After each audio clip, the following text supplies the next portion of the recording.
Hey guys, episode 11 of the San Jose Sharks rebuild, fresh off a first round exit after we dominated the league. What else is new? In year 4, we went through the entry draft last episode, and we're about to start free agency going into year 5. We've done phenomenal. We've rebuilt the team. The team is great. Now it is time to see some results. We want to see a real shot and a Stanley Cup run. We came within 2 wins in year 3 of the Stanley Cup. Didn't happen, and now we've got to try and get back and see if we can, right the ship. Let's get into episode 11, and here we are at free agency. And the one thing I do want to point out, in the last episode, I kind of put it up to the comment section to you guys about what to do, because at the top of the free agent list this year, there is 2 extremely intriguing options here, one with Leon Draisaitl and one with Victor Hedman. Now, obviously, Victor Hedman, 34 years of age, is still one of the best defensemen in the game at 93 overall, and he's also left-handed, which is a huge need for us. Then we've got Leon Draisaitl, who obviously one of the best forwards that you can get, and he is going to be around for quite some time, only 29 years of age.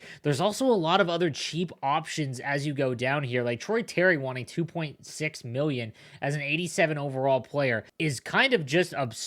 Now, he didn't have that great of a season last year, but still, like, it absolutely nuts, and he fits the forward line one, so that could be a really cheap option for us. But it pretty much stated that we need to get rid of Killorn. Now, obviously, we just re-signed him, but now with those options, we've got about $10 million in cap space. We've got to move Killorn because he just does not fit. So we'll take a look at the options that we've got to move, but Killorn is really it. So he is making $4 million. He's 86 overall, which isn't bad, but he's 35 years of age. We have got to move him. So we are going to try and find the best pick or prospect that we can that does want him and does fit under the cap. It does look like it does appear that the Jets have someone that fit. Now let's see if we can find someone. I kind of want to see if we can find a prospect. So we're going to take a look around and see if we can't find one. As Leo Langweeder, a right-handed defenseman. We have so many of these. A medium top 4, though. 18 years of age, and he's 78 overall already. My goodness. First round pick in 2024. Wow, that's actually not bad at all. And in 82 games in his rookie season, he had some decent... Wow, they really want to move on from him? I feel like that's just a solid get no matter what. Maybe play him in the AHL this season. We'll keep looking, but that's an awfully good price there. So we'll keep looking. All right, now I went through everyone that, does want to acquire Killorn, and it looks like Valery Vishnevsky, who was the 19th overall pick in 2024, could be a decent option for us, as he has done in the AHL. He had 62 points. That's not bad at all. We're gonna see if we can acquire him. I do think another forward is probably the best bet. Our defense is kind of set. Obviously, with the challenge of this franchise rebuild, we can't get rid of Carlson, and that was accepted. That was just a really fair trade all the way around. The issue right now is that on defense, we made a pretty good acquisition a couple seasons ago with Alexander Carrier. So Alexander Carrier is an elite 89 overall right-handed defenseman. But then as you go around, Carlson we can't get rid of. Artemi Kanayev is left-handed 85 overall. That's fine. Ryan Merkley is a medium elite at 24 years of age at 84 or 85 overall. He's right-handed. And then you have Mario Ferraro, who I'm not moving at all, as a lefty. But then you've got Hayden Fleury. So Hayden Fleury is the odd man out here. But we also have some other options. Like, it's very difficult because in the system, we've got Chandler Lott. So we took 3rd overall in 2024. He's an 80 overall, but he's a right-handed shot. Can play right or left defense, but we're going to have to see. We might have to move him because we can't move Carlson. We might move Merkley for him, but he might just have to be in the AHL again. But we'll have to wait and see, because... although I do like that Vishnevsky trade. So now we go back to free agency. We've got a lot more money to play with now. Obviously, we've got $13.25 million. So we could try and sign Hedman, which is going to leave us with about $2 million to spare. I really want, as someone in the comment section also asked what Barabanov's overall is. He's an 85 overall at 31 years of age. I love Barabanov in the real NHL. Just a little too old and didn't really fit our plans, but he's an extremely good forward, but he wants $7.375 million. Like, that's just absurd. So a couple options here that we want to Troy Terry, obviously someone that I want to pay attention to. UFA only wants $2.6 million. Then there's some other options as we go down here. Puljujarvi is another one 86 overall with 2.375. But Hedman, I think, is who we are going to go with. We are going to try and offer Victor Hedman a contract. See if he accepts. Man, he drops down at 3 years. He drops $2 million per. The problem is that I don't know if he's going to accept. I'm going to offer just a little bit more. 11.2. He drops considerable. The issue is if we can't get him, then it's going to be tough. All right, we're going to roll the dice here and see. We're going to offer Victor Hedman a contract, and we are going to see what happens with him. This could be huge. If we can get him, we are laughing. Okay, here we go. Can we get Victor Hedman? Let's go! Okay, the San Jose Sharks are happy to announce that we have signed Victor Hedman to a 2-year deal, and we absolutely love that. Okay, now things are going to get much, much more interesting here, as obviously that pushes Fleury out of our decor. So Hayden Fleury's got to go. $2.4 million. He's been great for us. He has got to go. Victor Hedman obviously is going to be the stud. Man, this is going to be fun. Victor Hedman, Carrier, like our decor just got significantly better. So now let's go see if we can find a trade for Hayden Fleury, as, yeah, we've got to move on from him. Unbelievable. I was actually a little nervous. It's kind of tough sometimes to actually sign players, and, you know, we were able to get him. All right, a package of picks is what we're looking for in this year's draft. We've got Hayden Fleury. This close? We got it. Okay, so we get 2 picks. We did move on from a second rounder to move up in the draft this year, so we do get our second back. I want to take a quick look at what draft picks we have currently, and yeah, we've got our first. Now we've got the Bruins second, a third, fourth, a fifth, sixth, seventh. Okay, so everything's back to normal now. We've got a full draft class. That is what we wanted to get to, and we have about $4 million in cap space, which is big, because there are some forwards that we can get for cheap, like Puljujarvi and Terry. Hopefully, they're still available. Let's take a look. Draisaitl down to $10.5 million. So obviously, no one was really, you know, anticipating or wanting him, it looks like, and that kind of sucks. But I think that it's still the right move to get Victor Hedman. That was a need that we had, and I'm completely okay with it. So as we go along here, let's take a look. We want UFAs, and we'll see who is available right now. So Pacioretty, it does look like Puljujarvi as well as Terry have both been signed, which is okay. Let's see, is there anyone else? So Christian Dvorak, 86 overall, does fit the third line forward, which would be nice, and Jordan Kyrou. Interesting. Jordan Kyrou. That might be one. Just one of my favorite players regardless. Let's take a quick look.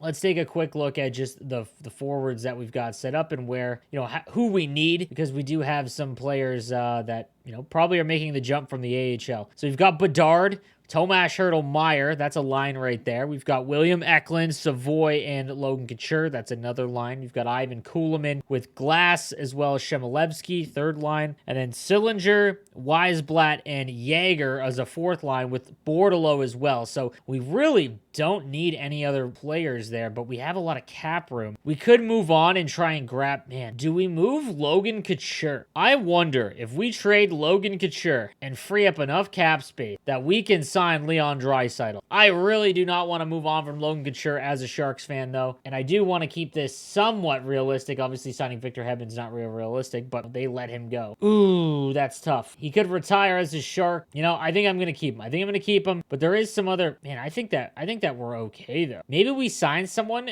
because we have the cap space, and if we make a trade, we make a trade. But let's take a look here. Man, that 10.5 for Leon Draisaitl is nice. Interesting. I don't think we should do it. I think that would be ridiculous, getting Leon Draisaitl and Victor Hedman. I do, and I know people in the comments, maybe you won't like it, but I want to keep it somewhat, you know, within the realm of possibility here. Let's see, Elias Anderson's probably a RFA. Yep. Okay, let's go and find a UFA. Also, actually, let's take a look at goaltender, because we could use some of the cap space on a goaltender. Could go Darcy Kemper at 35, because obviously we had goaltender issues. We had goaltender issues in the playoff. We could go Tris Drieger. We do need a backup, but I don't like spending more than $1 million on a backup. We might be able to go with Sorokin. Yeah, Sorokin's 29. We could go Vanashek, though. Ilya Konovalov. All right, undrafted. 80 overall, fringe starter. Cam Talbot wants 2. We're going to go and offer Vanashek a contract because he wants I guess it's a one-way. That's fine. But at 775, that's fine. So no issues there. And we'll go and take a look at some other forwards that are available. Dvorak could fit nicely at 3.175. I think that's probably the play. or Kairu. Our centers are kind of set, but Dvorak seems to fit the third line, and I actually wouldn't mind him. So he wants 3 mil. I'm gonna offer.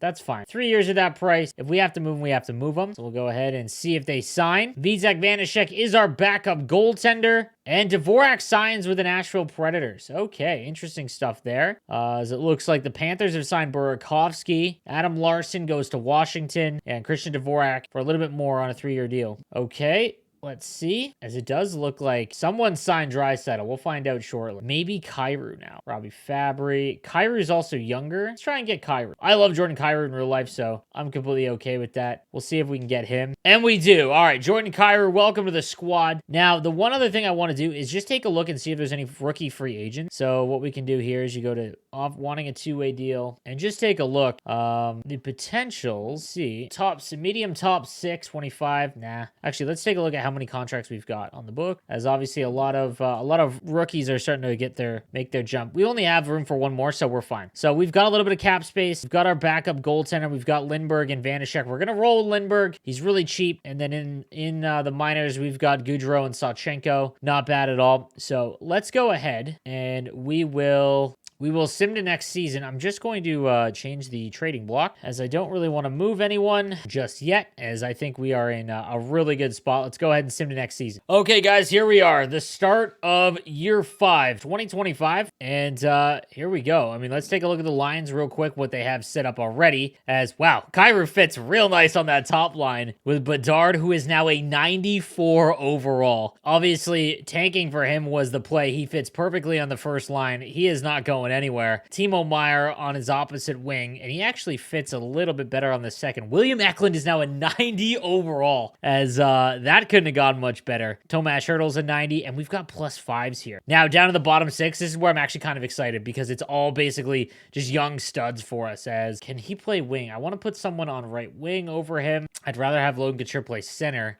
Actually, let's take a look at the face-off rating. Yeah, so Jaeger does shoot right, is listed as a center, so we might just leave him there. 2-way. We could also see if any of these guys play a little bit better. I don't think they will. As Thomas Bordeleau, who is one of my favorite players in the real thing, is going to get a shot on the 4th line this year, as his face-off rating way higher. So we might, I want to play him at center. I mean, we could. His Glass moves over here, but this team is obviously nuts. Matthew Savoy, we have so many center face-offs, 90 face-off. That changes some things and could cool him up, but I don't really want to. Everything just fits really well here. Like, this actually isn't that bad. Who is scratch? Shemilevsky and Sillinger aren't even on the lineup. Ugh, I love Bordeleau. I really don't want to move on from him, but we might have to play him in the AHL, because Shemilevsky or Sillinger is probably a better option. Sillinger is a great, yeah, 83, great face-off rating. Like, I just really like him there. We've got Weisblatt too, who's making the jump. He fits 4th line. Sillinger just really fits. If we put Logan Couture on the 4th line now, I mean, that's tough, but I guess we could do it. I guess we could put Logan Couture down there, all the way down on the 4th line. That is tough to see. The captain on the 4th line. Maybe we'll give him some power play time, but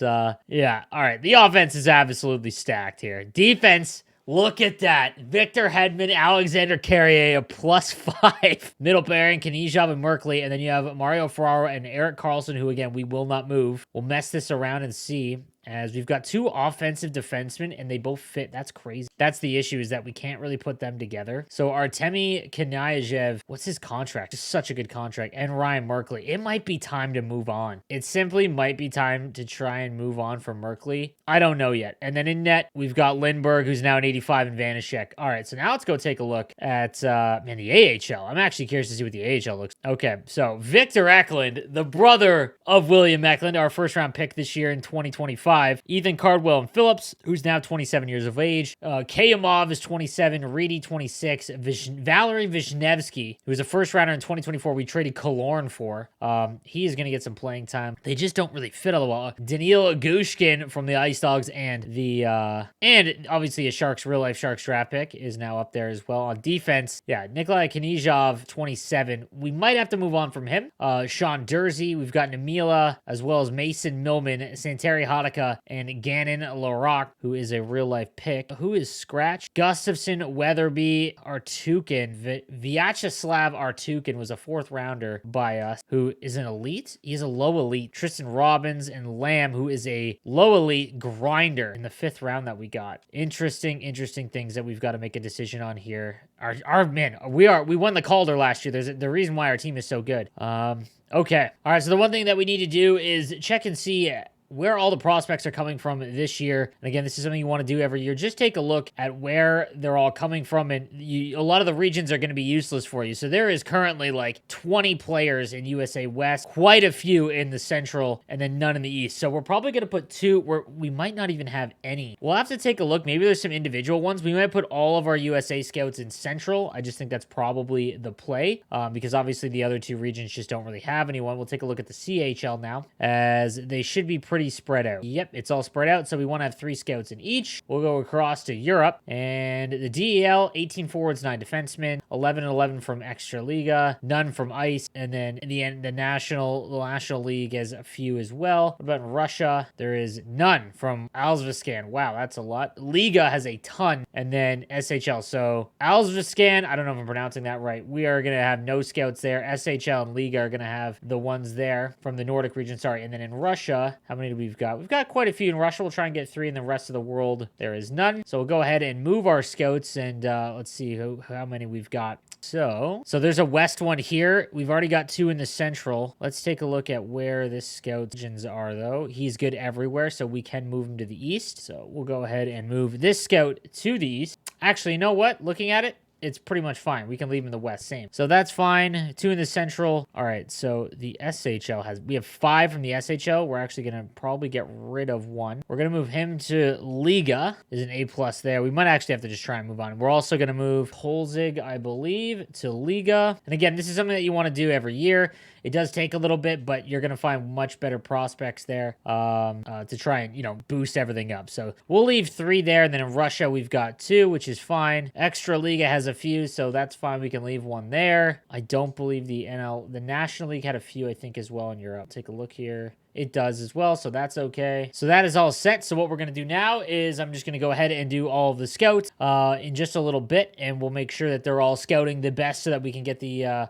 draft underway. And again, for anyone that hasn't maybe kept up with the franchise mode series, what you want to do is do it in sections of 3. So the first time you want to scout all the way until January 1st, and then April 1st, and then all the way to the draft. So a lot of options here with the team, and I'm kind of curious as to what to do. I mean, obviously we have just an abundance of youth, like Braden Yeager. The issue here is that he's got 3 more years remaining at under $1 million. He's 20 years old. I don't think we should trade him. Ozzy Weisblatt, maybe, but he's still making under $1 million. These are all phenomenal prices. Couture is obviously the odd man out here. I really don't want to move Logan Couture just because as a Sharks fan, I think that he should be kept for the duration of the franchise. Ivan Kulemin's a little interesting. I mean, who is expiring either? That's another one to see who is expiring this year that we've got to worry about. So Bedard's contract is going to kick in next year. So we definitely want to start the negotiation as soon as possible. And we want him for the duration of his entire career, essentially. Timo Meier is another one that's probably going to want an absolute ton. That's going to be a tough one. Timo Meier, trying to re-sign him. We've got Matthew Savoy, who's going to be up as well. Ooh, this is going to be a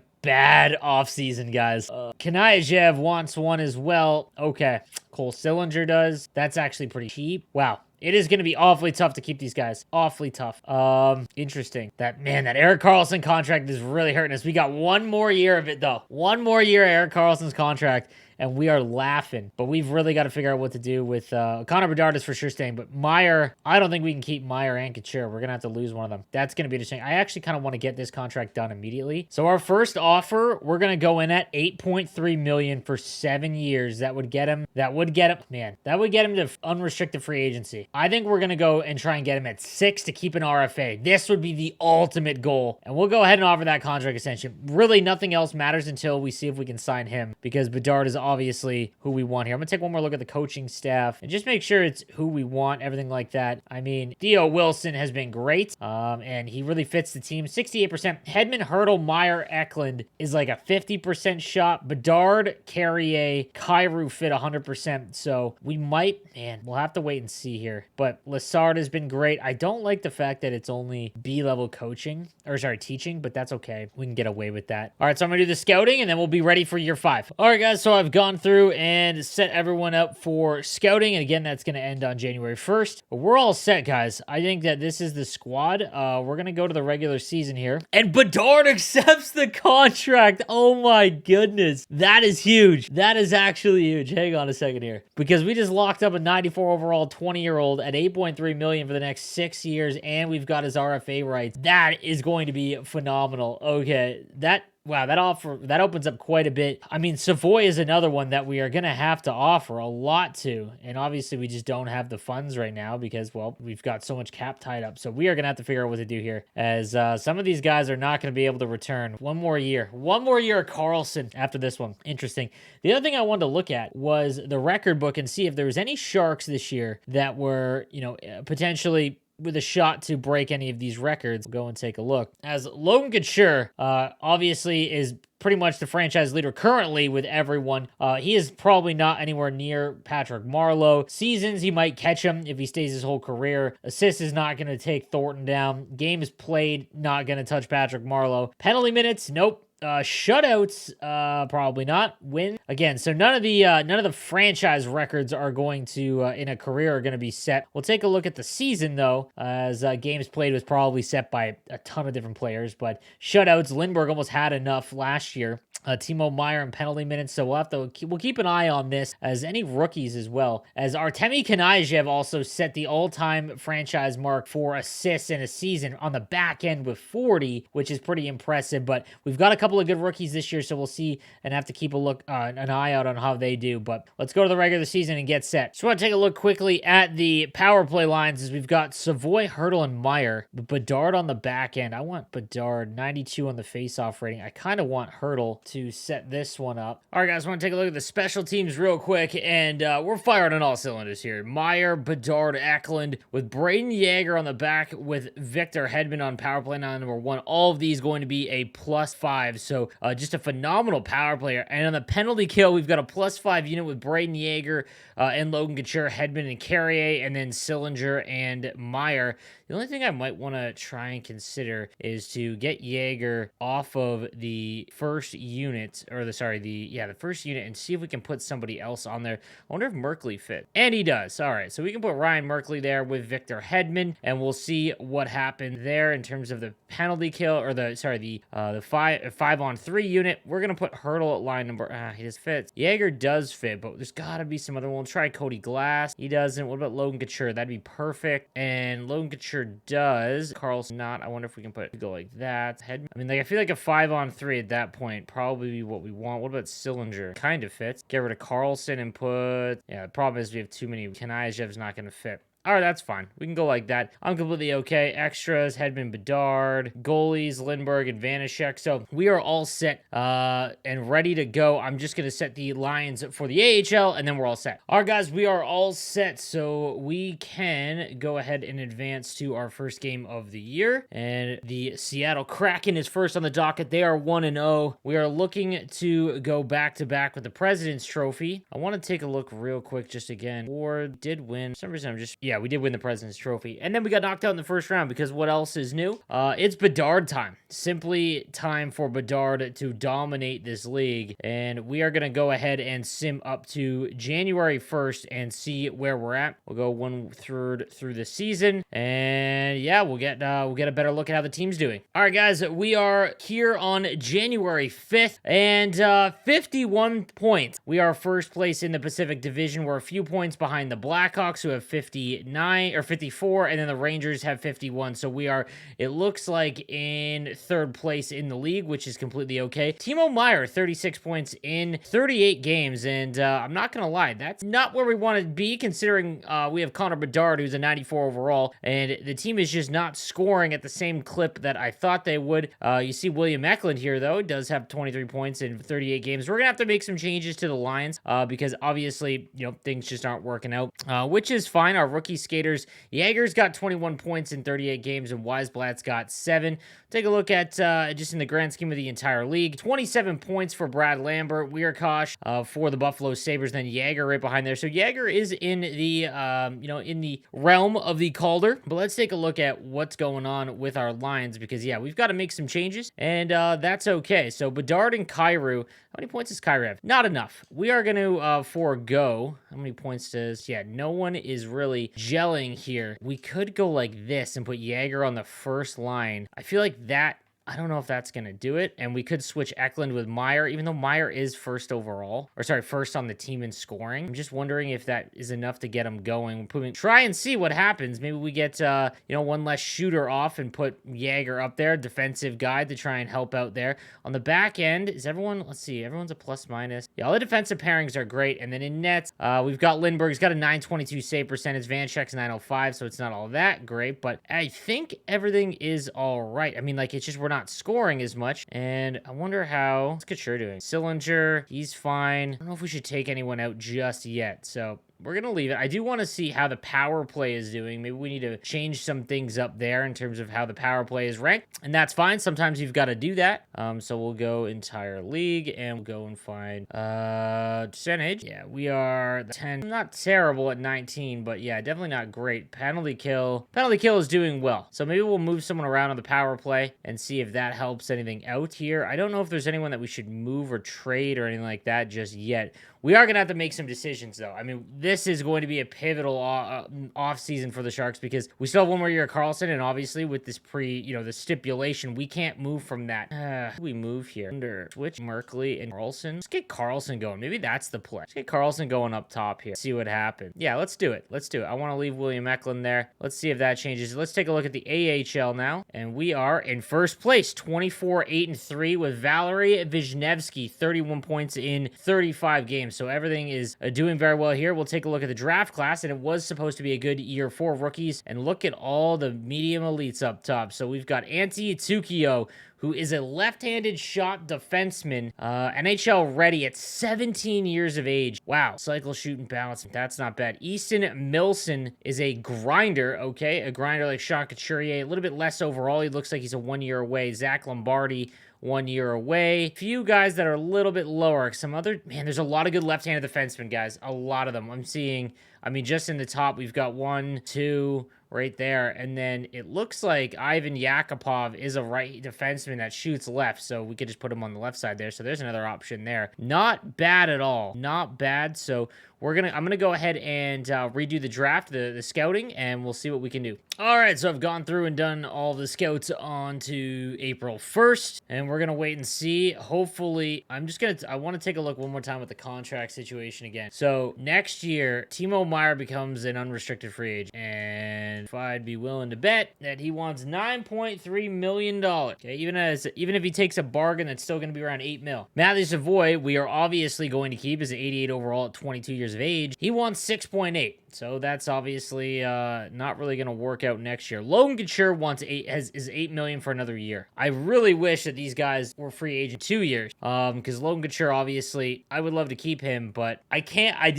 don't have it in me to get rid of him before our cup run at the deadline, even though that's what we should do. 100% what we need to do, what we should do. But I just don't have it. Don't have it in me. Man, we can qualify. That's the thing. We're gonna have to qualify some of these guys and see what can happen then in this. Okay, so again, I don't know what we're gonna do with Meier and Couture. I really don't want to move them. Hopefully we win the cup, but here we go. Let's sim another month, just a month, to get to February and see if the scoring picks up a little bit. I'm really hoping it does. All right, here we are on February 5th, and Timo Meier still leads the team with 45 points in 52 games played, and we are in second place in the division. So not really where we should be. I mean, this might be a coaching issue at this point. Like, the team is just absolutely absurd in terms of, like, the actual talent on the roster, but we just cannot get it done. Let's go take a look at just overall where we're at.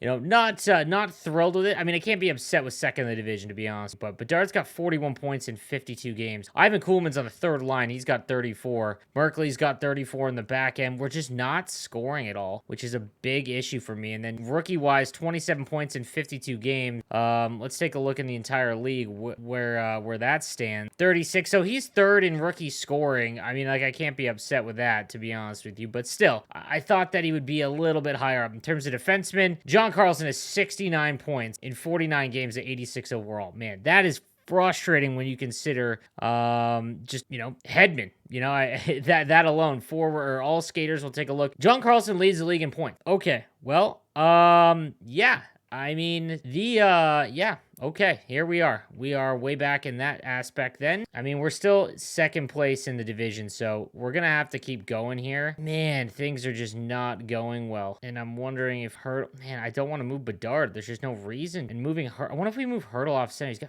90 on the draw. If we go like this. What if we go like that? Savoy at center, his actual position. Hurdle on right wing, Meyer on left wing, Bedard up top, and then everything else stays at +5. And Jaeger's now an 85 overall. I mean, could move Cylinder up. I get to +3, but that's really not worth it. And then Couture down here. That's got to be it. And then clearly can't make any moves here. What about net? How are we doing in net? They are rotating. We're auto-rotating. He's got 913 save percentage, 907, which is okay, but nothing great. So we'll go up to the deadline. I don't know what we're going to do with the deadline. We are dominating the AHL. My goodness. We are 81 points. We're 39-9-3. We are a clear 8 points above next place. Valery Vishnevsky is leading the way with 48 points in 51 games there. Man, we got to make a trade, I think. Like, how many draft picks? I'm just wondering, like, trying to win the cup this year, we have Chandler Lotz. Chandler Lotz is coming very soon. This is his last year in the CHL. 82 games played.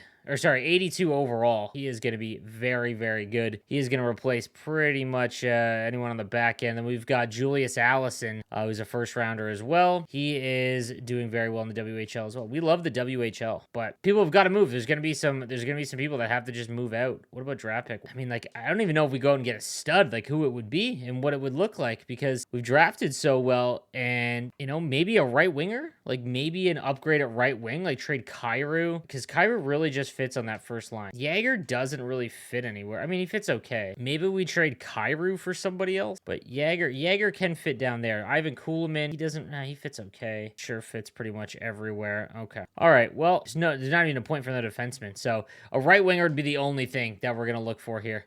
Pretty much everything else we don't need. So let's go ahead and sim another week or two, get up to the deadline, and then we'll see where we're at. All right. We're day before the deadline, and we've got 80 points in 63 games. Meyer's still leading the way. We're going to sim this game against actually, I want to take a quick look at where everyone is in terms of the standings and who is way down at the bottom in case we make a splash for their first round pick. We've got Bruins, Blue Jackets, Canadians, Hurricanes, Kings as well. They're all doing extremely poorly, so maybe one of these guys we just try and take. Let's take a look again at the goals per game. Let's just see where we rank. Goals for per game. Man, we're somehow 5th in the league. We're just spread out in scoring. And then against, I mean, we're not in the top 10. Yeah, we are in the top 10. Power play percentage, we're at 21%, which would be about 10, which isn't bad. PK, 78, but that is not good. PK is one of the worst in the league, so maybe that's got to change. I don't know. But let's go ahead and go to the deadline as we are a buyer. Go to the deadline, enter it into it, and see what we're going to do here. Devin Taves is available. Interesting. That would be a phenomenal defenseman to acquire, obviously, from the Seattle Kraken. Okay. What defenseman are we going to have? We've got Carrier, Hedman.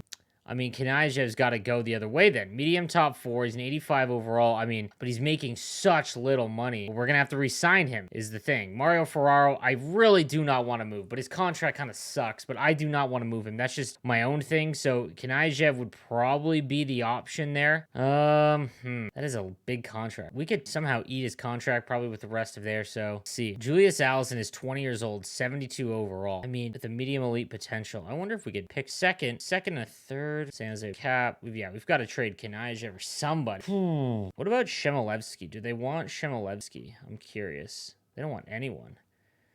Shemilevsky's probably got to go, as we're going to decline that trade. Let's see if we can... This would be kind of big to get Devin. I'm assuming he's 5 years left, though. 5 years left at 7.5 isn't awful if we can somehow fit that under. But then, man, Couture's got to go the other way. But that's like a next year issue, maybe? Let's see. Let's see what happens here. They really want Allison, but I don't really want to move a high-end pick. Let's Shemilevsky and our second and third and just see what happens. We'd be over the salary cap by how much? Next year we'd be over the salary cap. Yeah, there's no way we'd be able to fit them under the cap. So that's always going to be an issue. We've got Travis Sanheim. Again, another really good defenseman here. They want a first-round pick and a one-way. He's got 1 year left at 7.6. We could trade our first for Sanheim. That would be kind of huge. And we get an offer from the Blues. That is not what we want. Jared McCann, Mike Riley, Murphy. These guys, I don't know. None of these guys really fit it, but I'm wondering if we can get a really high-end pick. We could try the Bruins. The Bruins are in last, right? Dead last, and they probably don't want to move that first. They have. What about the Blue Jackets? Blue Jackets, they probably don't want to move theirs. I mean, what would it cost? Our Shark for second, third? That's not terrible. We're going to have a much better pick. I wouldn't mind this. Let's see. It's rejected. I wonder if we add in somebody. Again, Shemilevsky's probably got to go because we're not going to keep him, and they do want him. Maybe. Columbus had more than 40 skaters. Let's see if we can take anyone back. Skaters match block, trade value, and Ulanov. I mean, hey, it's approved. Rejected. I would love this first. There's no other player that they want. That Weisblatt would be the other one. No point there. What about one of the fourth? We do have 2 fourth. Okay. I mean, there's really nothing that we need. There's nothing that we need. I don't think. We're gonna move on and see what we can do. Okay. We're taking the risk, but this team is so good. Vegas does get a first round pick. Theodore and Haig and Ranta go the other way. Okay, so big move there. That's fine, though. Nothing extremely good. First round pick to Seattle for Dylan Strome to Vancouver. All right, here we go. Let's go ahead and go to the end of the season. And actually, we'll go to the first, and I'll reset the prospects one more time. But here we go through through March. All right, here we are on April 1st, and we have 96 points. We've locked up a playoff spot. We're 4 points back of the Oilers for first in the Pacific. Man, and same offensively is just it's just not working out here. The one thing I forgot about is what's our coaching staff? Is he defensive? He's offensive. Wow. Just a very weird year. A very weird year, but it is what it is. Hurdle, Meyer, and Bedard, they're doing enough, but it's nothing crazy. Glass is an 85 still. One on the back end. No one's really gone up. Hedman's at 91 now. Kind of saw that coming, though. And then Lindbergh's an 85, so he has gone up. Vanashek and him are flipping. Lindbergh, he was kind of the one that cost us last time. In the AHL, 54, 14, and 4. We are going to, dominate the league there. I'm going to go ahead and reset. We'll take a look at the draft class one more time beforehand and see where we are. Tukio, Milson. Yeah, these guys are all studs. Is there any elites? We got a medium elite in the middle rounds, or the middle of the first round. That's what we're looking for. As here we go. Steven Austin is a right-handed defenseman. What else is new? A low franchise. Frederick Ober. Interesting. From the SHL. Interesting, if that's actually the case. I'd probably not, but there's a couple decent players at the end of the first round, so we could be in luck. So let's go ahead and reset the scouting one more time, and then we're good to go. All right, so that is all done. We are ready to sim out the rest of the regular season and see where we end up, and hopefully we can finish strong. Maybe get 50 wins. Let's see. All right, here we are. We did not get 50 wins. 46, 25, and 10. Bedard did take the team lead in points, but we've got one game to go against the Dallas Stars, and it does not have any implications in terms of who or where we're going to move in the playoffs. So we lose that one 6-3. So an absolutely brutal, mediocre, just did not feel good at all. And I don't know why, but we'll go. The regular season is ended. We're taking one last run. We're keeping Meyer. We're keeping Couture. Carlson's still there. And we are going to play the Vancouver Canucks, who didn't even get 40 wins. They had 90 points and just snuck into the playoffs. Take a look at how the regular season ended in points, as our leading point scorer, 67 points for Connor Bedard. guard in 82 games. Timo Meyer had 66. William Eklund right behind him. Victor Edmond had 52, so he did lead us in the back end, which is nice. Hurdle had 50 points. Kuhlman, Savoyce. It's very, I mean, we had like 1, 2, 3, 4, 5, 6, 7, 8, 9 players. Almost half the roster had over 40 points. Like, we had a ton of balanced scoring. Cairo had less than 40. Jaeger ended with 38, which is kind of a disappointment, but I mean, not bad. It was his rookie season. Take a look real quick at the entire league. Kaprizov and Boldy are just running this sim, as 110 points there for him. 108 for Boldy. We'll take a look at goals. It was 53 from Connor McDavid. Right behind him was Austin Matthews. When it comes to rookies, our rookie leader was Lambert, I believe. Yes, it was 56 points in 82 games. Tamura, 52 and 82. Weirkoch, Benson, Davison. So, man, actually, kind of a Jaeger way down there. He did have 20 goal season. So, I mean, he did have a decent there in that aspect. But, okay, let's take a look at the playoff tree. Going into year number 5 play. This is our 5th playoff run. San Jose Sharks against the Vancouver Canucks, Edmonton Oilers, and the Arizona Coyotes. Chicago and Avalanche, and then the Wild and the Dallas Stars. On the other end, we have got the Red Wings and Leafs. Can't see that one off screen. We've got the Panthers and Sabres, Rangers and Senators, and then Capitals and the New Jersey Devils. So, interesting there. We'll see how the East shakes out. But in the AHL, we are in the, obviously made the playoffs, 60 wins, just absolutely dominating, and that was something big. We won the Calder. I wanted to rebuild, the AHL, and that was necessary. So we'll take one look at, real quick, at the Vancouver Canucks, and they've got Connor Garland, Elias Pettersson, Podkolzin, who's an 84, Brick Bowser at 93 overall, Ryan McLeod at 87, Evander Kane, Hoglander, Strome, Pearson, Barabanov, Johansson, and LeBanc. This is actually a really nice team. On defense, Hughes and McDoolin, Rathbone, Hannafin, Tony Heiskanen, who is 20 years old and 83 overall, and Brett Kulak. Wow, a really good team. And then Demko is, I'm assuming, going to be the starter, with Patrick Hammerla as the backup. So this is actually a really good team. I don't know how they only had 39 wins. This is make or break for this coaching staff. We need a win in the postseason, and we've got to find a way to make sure this happens. So if we've got to switch some lines up, put some players up higher or lower in the lineup, we are going to do that. But guys, make sure you tune in to the next episode to see how this team finishes its year 5 Stanley Cup run. We need to win some rounds, get back to the cup. I'll see you guys next time. Have a good one.